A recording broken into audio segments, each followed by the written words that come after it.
tentang Gubernur Jawa Barat, kalau diperhatikan ada upaya-upaya membuat perubahan menjadi lebih baik. Kan untungnya Jawa Barat boga bapak aing resep bener Pak, kamu lagi kaji hancur datang tadi akan ngupingkeun pidato KDM terang KDM Kang Deddy man kamari keur pembukaan musabakoh bahas Al-Quran. Jujur, saya sangat terharu. Tidak terasa meskipun ditahan-tahan, tetap saja air mata saya menetes ketika mendengar ceramah Kang Deddy Mulyadi di Masjid Darussalam. Dan yang lebih mengharukan lagi, ketika saya mendengar tanggapan para ulama ahli thariqah, ulama-ulama jegut, yang mengatakan sesungguhnya apa yang Kang Deddy katakan, yang Kang Deddy bicarakan tadi adalah sudah pada level tarekat, sudah bukan lagi level pemahaman yang dangkal tentang ajaran-ajaran Islam.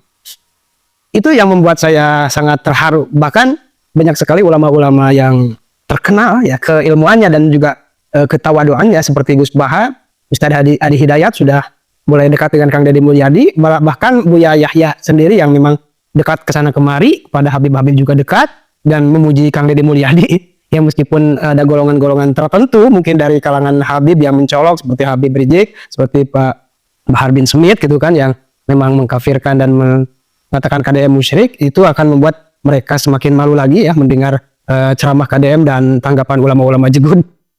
Ini luar biasa sekali. Mari kita dengar dulu pada video berikut ini.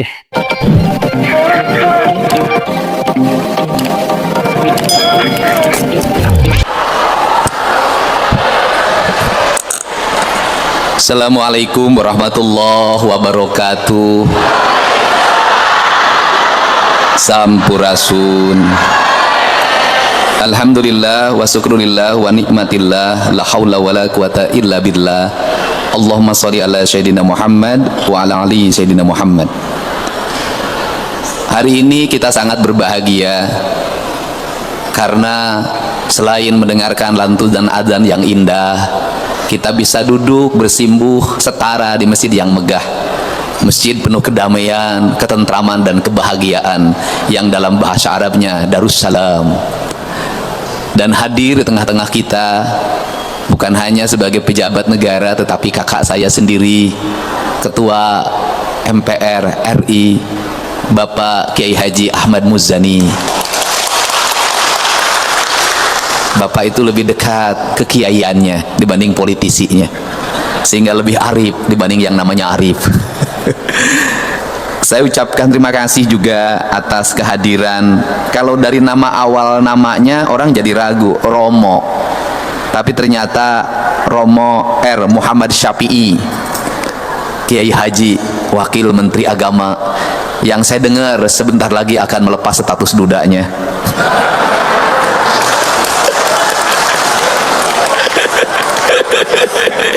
Gubernur boleh Pak nyandain Wakil Menteri Agama. Dan kapan Kang Deddy status dudanya lepas? Kayaknya tidak akan pernah lepas. Saya hormati, ini adik saya, namanya sama, cuman tidak pakai Deddy, Kang Mulyadi, anggota DPR RI. Terima kasih. Kemudian juga Bapak Kepala Badan Penyelenggara Haji, saya ucapkan terima kasih. Adik saya ini bupati sukses, menata Kabupaten Bogor, nampak bersih, nampak indah, berani bongkar, berani lebarin. Bapak Rudi Sismanto, walaupun namanya Sismanto, tetapi dia masih keturunan Sumedang Larang. Saya hormati, ini orang gagah, tampan, pemberani, bintang 1. Bapak Jenderal, Ketua Yayasan, Kiai, Santri, Alhamdulillah. Pak Hengki Haryadi, terima kasih.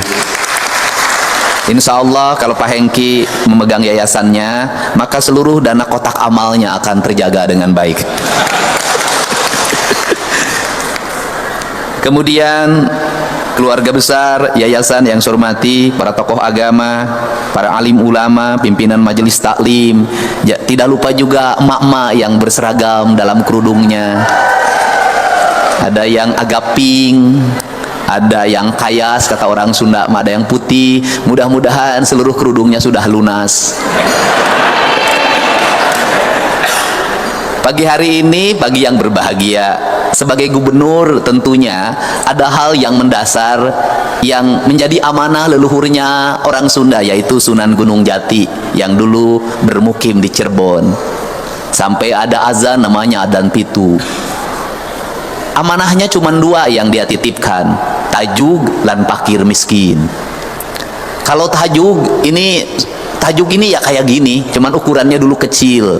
Tajuk yang dulu itu terbuat dari bambu, kemudian pakai telapak batu, dikasih tiang penyangga kayu jati, kemudian diletakkannya di pinggir mata air dekat kolam.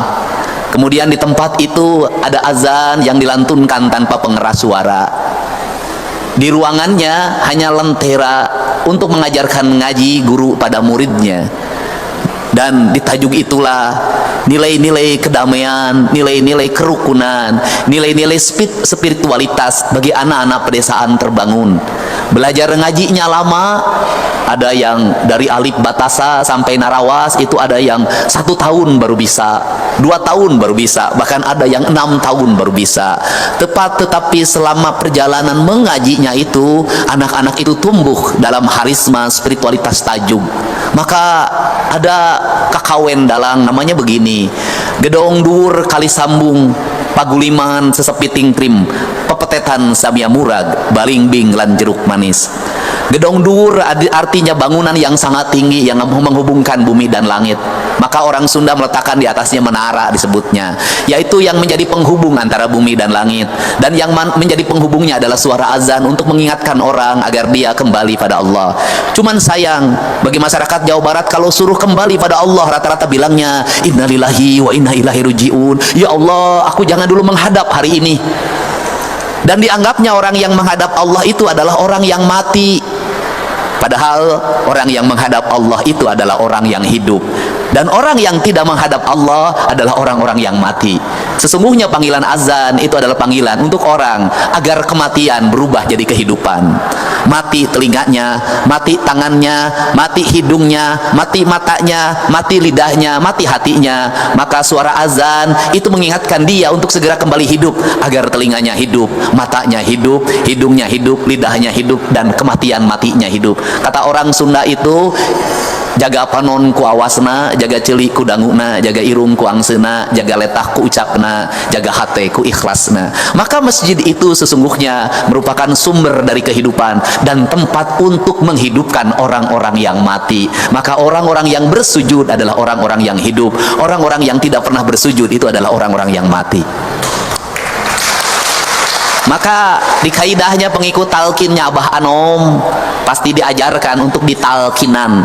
Maka talkin itu diberikan, diperdengarkan pada orang-orang yang hidup tapi tidak punya kesadaran, agar dia mengerti kehidupan. Di kita juga ada tradisi talkin dibacakan ketika orang sudah mati, agar dia mendengar menuju kehidupan yang abadi. Dua-duanya sama. Semoga Masjid Darussalam ini menjadi masjid tempat berkumpulnya orang-orang yang hidup, bukan orang-orang yang mati.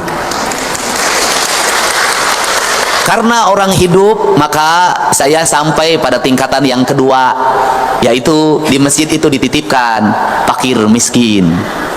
Maka di masjid itu dititipkan fakir miskin, kesadaran kolektif yang kedua. Setelah kita membangun rumahnya Allah, setelah kita membesarkan rumahnya Allah, setelah kita membangun kehidupan yang abadi di rumahnya Allah, yang ada dua rumahnya itu, satu ada rumah ini masjid Baitullah, yang kedua ada rumahnya yang ada di sini di hati kita.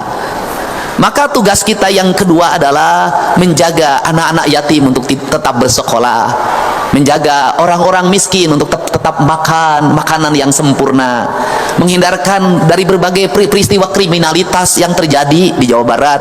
Setelah saya amati, seluruh peristiwa kriminalitas itu selalu berawal dari kemiskinan. Saya bercerita kisah sedih yang insya Allah nanti hari Rabu selesai. Ada seorang ibu yang speak up di media sosial karena adiknya ditahan, dituduh, dan fakta bukan tuduhan, membeli motor curian.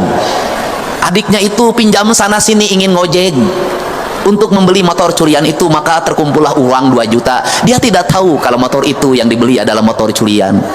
Pencurinya tertangkap, maka Mang Ehep yang membeli motor ini pun ditangkap dan ditahan. Saat pergi menuju tahanan, anaknya baru terlahir. Dia punya 3 anak. Saya mencoba untuk bertemu dengan si tetehnya yang speak up itu. Kemudian saya meyakini memang dia orang miskin yang membeli motor dan tidak tahu curian itu untuk menghidupi anaknya dan istrinya. Kemudian saya bertanya kepada kejaksaan, bisakah yang disebut dengan restoratif justice? Bisa. Saya bertanya pada kasat reskrimnya, bisa enggak restoratif justice? Bisa, asalkan ada rasa maaf dari pemilik motornya. Kemudian saya mengundang pemilik motornya, mahasiswa Unpad, orang Bogor, yang dia motor itu kesayangannya, diberikan dari ibunya. Dan saya bertanya, kamu mau memaafkannya? Dia katakan, kalau melihat Mang Usep saya memaafkan, tapi yang nyurinya memang profesinya mencuri, tidak akan saya maafkan. Maka saya memilih untuk memberikan motor baru bagi yang dicuri itu, dan dia harus mengikhlaskan motor yang 2 juta itu, bukan hanya dimaafkan, tapi motornya diberikan. Biayanya cukup 23 juta motor baru, dan 10 juta untuk biaya hidup Mang Usep bagi anak-anaknya. Tetapi uang 33 juta itu telah menyelamatkan orang dari penjara 2 tahun. Ketika penjara 2 tahun itu apa yang akan terjadi? Istrinya apa yang harus didapat dalam setiap hari? Ketiga anaknya makannya dari mana? Susunya dari mana? Biaya penyelidikannya berapa? Biaya penahanannya berapa? Biaya untuk penuntutannya berapa? Biaya dakwaannya berapa? Biaya vonis hakimnya berapa? Biaya LP-nya selama 2 tahun berapa? Mungkin lebih dari 100 juta. Menurut saya lebih adil mengeluarkan 33 juta untuk kebebasan manusia dibanding di penjara 2 tahun lebih dari 100 juta. Semoga tajuk ini, masjid ini menjadi inspirasi untuk membangun rasa adil dalam kehidupan kita. Membangun kesadaran dari tajuk ini akan membangun rasa keadilan, dan akan lebih adil lagi kalau Ketua Majelis Permusyawaratan Indonesia sudah memusyawarahkan keadilan bagi seluruh rakyat Indonesia. Terima kasih. Wallahu muwaffiq ila aqwamit thoriq. Assalamualaikum warahmatullahi wabarakatuh. Sampurasun. Heboh ayeuna teh pamimpin ku Allah Subhanahu wa taala dibere ka Indonesia. Nu begitunya ahna khusus ka warga Jawa Barat nu bisa dijadikeun contoh ada pamimpin-pamimpin Indonesia yang sebenarnya mah Gubernur Jawa Barat Kang Deddy Mulyadi teh namun ditarik ulur sesuai ucapan Rasulullah sallallahu alaihi wasallam, ieu sesuai sakumaha cek Kanjeng Rasul, ahabbul ibadi ilallahi ta'ala anfa'un nas linnas, hamba anu paling dipika cinta ku Allah Subhanahu wa taala teh anfa'un nas linnas, mere manfaat ka manusia, untuk ke manusia. Lain saeutik jalma nu dibantuan ku Gubernur Jawa Barat, lain saeutik jalan nu dihadean ku Gubernur Jawa Barat. Wa afdalul a'mali idkharus surur alal qalbil mu'mini yatoridu anhu ju'an. Jeung cek Kanjeng Rasul teh pang utama pagaweannya eta adalah nyenangkeun hatena jelema mukmin, yatoridu anhu ju'an, ketika jelema mukmin lapar, ketika masyarakat lapar, ketika masyarakat teu boga beas, ketika masyarakat teu boga minyak, tah aya sosok pemimpin anu meresolusi begitu luar biasa. Lain bae solusi, tetapi ketika manehana materina dibikeun kabeh kanu ngajadi masyarakat kana jelema mukmin, tah eta teh pemimpin anu afdalul a'mal, pang utama-utamana pagawean jalma anu dipika cinta ku Allah Subhanahu wa taala. Kabuktian jadi Mulyadi kumaha henteu deuleu dina konten-kontena lah cenah dengan saukur konten, tapi saukur konten ge kenyataan. Ini boga beas geus baraha minggu dibere beas, aki-aki teka beli beas, dibelikeun beas. Kumaha henteu na afdalul a'mal idkhalus surur alal qalbil mu'min yaturidu an hujuan. Tah nu kuduna dicontoh ku urang, dilajengkeun deui hamba nu dipika cinta ku Allah Subhanahu wa taala teh awyasifu anhu qurban, ketika boga kasusah ieu teh kasusahna dileungitkeun. Warga Jawa Barat pajak motor, kamari pajak motor, bahkan angkot be dibere duit ku Kang Deddy Mulyadi supaya ulah beroperasi ketika menjelang hari raya Idul Fitri. Kumaha teu bagerna nu ketika nyiar nafkah hese jeung lebaran, nu ketika nyiar nafkah nu begitu pusing-pusing lajeng meulikeun anak pakaian can meuli baju, Begitupun sarua pamajikan, tapi datanglah sosok Deddy Mulyadi merek uang tunjangan anu begitu luar biasa. Tanya yak sifu anhu korban merek begitu luar buka susah diumitkan susahna awiyak dilahudainan. Nah iyalah nomor terakhir jalma anu dipika cinta ku Allah subhanahu wa ta'ala. Ketika orang mukmin, ketika orang Islam ngabogaan hutang dilunasan kumanehanana. Lain saeutik jalma boga hutang, hutang Bang Emok, hutang naon bae didatangan ku Gubernur Jawa Barat Deddy Mulyadi dilunaskeun. Begitunya ahna mantakilah ngajadikeun contoh, ngajadikeun pamimpin-pamimpin di Indonesia contohan berlomba-lomba untuk hal kebaikan. Lain gogor wawakan nyalah-nyalahkeun, lain gogor wawakan nu kos kieu teh permasalahan teu setuju dina hal nu positif bae ge nu kuduna diiluh. Nah, jadi udah jelas ya itu tanggapan-tanggapan dari ulama yang sangat terkenal ya, tidak diragukan lagi keilmuan. Ini membuat pukulan yang sangat telak juga ya, yang membuat mereka juga kalau mereka itu sadar mereka akan merasa malu ya, kelompok-kelompok yang mengatakan KDM musyrik dan kafir ya. Ya meskipun pada video ini tidak akan membahas secara gamblang terkait golongan itu ya.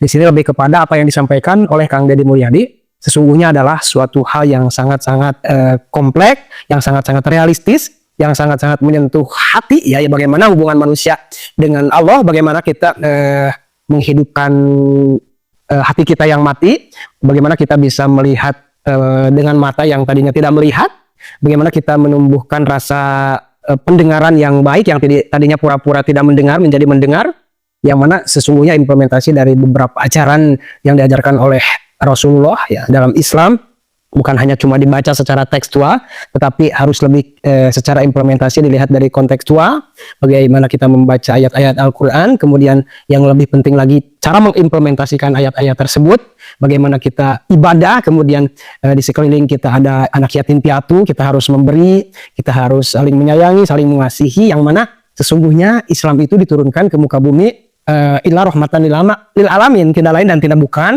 untuk kasih sayang bagi semua alam. Ya, bagi semua alam, bukan hanya orang Islam, bukan hanya manusia, tetapi semua makhluk yang ada di muka bumi. Sungguhnya ini ajaran yang sangat sempurna.